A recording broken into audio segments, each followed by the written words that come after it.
Bom dia, hoje a gente vai apresentar nosso trabalho sobre o Talibã. E as integrantes do grupo são Eloane Fernandes, Beatriz Franchini, Manuela Moreto e Clara Ventania. E os tópicos que a gente vai abordar são o que é, a história, a ideologia, a economia e os atos terroristas, respectivamente. Bom, o que é o Talibã? O Talibã é um grupo fundamentalista e ele insiste em impor a sua visão da lei islâmica, a Sharia, no Afeganistão, e remover toda e qualquer influência internacional do país. Quando ele surgiu, o Talibã tinha como objetivo restaurar a paz e a segurança no Afeganistão. Dizem que a origem do nome do movimento é o fato de que muitos dos membros sejam estudantes de escolas religiosas afegãs e paquistanesas, onde é pregada a forma extrema do Islã sunita. E para quem não entendeu nada do que eu disse, o Talibã ele significa estudante, quando traduzido para o idioma nativo. O Talibã surgiu da Guerra Civil, que veio após a retirada da União Soviética do Afeganistão, mesmo que o grupo tenha se formado oficialmente em 94, depois do fim da Guerra Fria. Alguns dos seus combatentes haviam lutado contra as forças soviéticas com a ajuda secreta da CIA, apoio saudita e paquistanês. Inicialmente, era só mais um das centenas dos grupos que lutavam na Guerra Civil depois da retirada.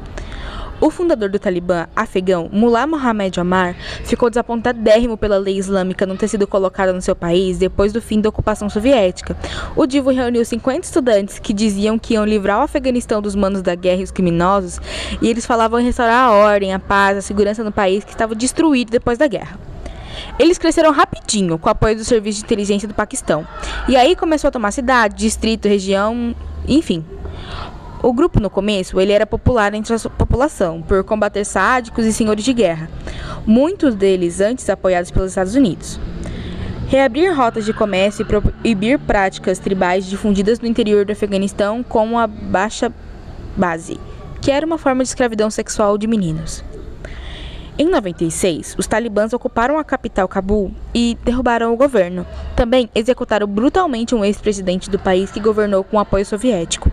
2 anos mais tarde, o regime tinha controle sobre 90% do Afeganistão. Depois que o Talibã completou a sua tomada no país ao ocupar a capital e se instalar no palácio presidencial, centenas de civis invadiram a pista do aeroporto local, em pânico. Eles tentaram embarcar nos poucos aviões militares que ainda estavam decolando, tamanho seu desespero de escapar de um país. Agora, mais uma vez, sob o domínio dos fundamentalistas islâmicos. Bom, agora falando um pouco sobre a ideologia do Talibã. Ela é uma combinação de Sharia, islamismo, jihadista, salafista e normas culturais e sociais. Em parte contrária aos direitos humanos, e especialmente severa com as mulheres ou meninas, a partir dos 10 anos, as meninas elas são proibidas de frequentar a escola. As mulheres elas têm que trajar burca, cobertas da cabeça aos pés, e só podem sair em público escoltadas por um homem, que em geral é ou um marido ou um irmão. Dirigir automóveis era pena de morte. Assassinos e adultérios eram executados em público e furtos eram punidos com amputação. Televisões, músicas e salas de cinema foram banidos por todos os afegãos.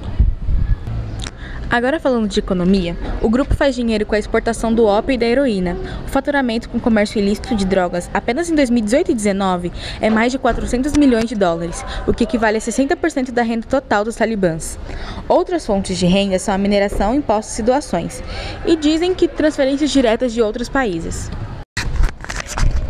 Agora vamos falar sobre alguns atos terroristas. Durante o governo de 1996 a 2001, os talibãs e seus aliados cometeram massacres contra civis afegãos, negaram o fornecimento de alimentos a 160 mil civis e conduziram uma política de terra arrasada, queimando vastas áreas de terra fértil e destruindo dezenas de milhares de lares. O Talibã é responsável por diversos ataques, mas sem dúvidas o mais conhecido deles aconteceu em outubro de 2012, quando a estudante Malala Yousafzai foi baleada ao sair da escola, na cidade de Mongora, Paquistão, que mais tarde a pessoa mais nova a ser premiada com o Prêmio Nobel da Paz é conhecido principalmente pela defesa dos direitos humanos das mulheres e do acesso à educação na sua região.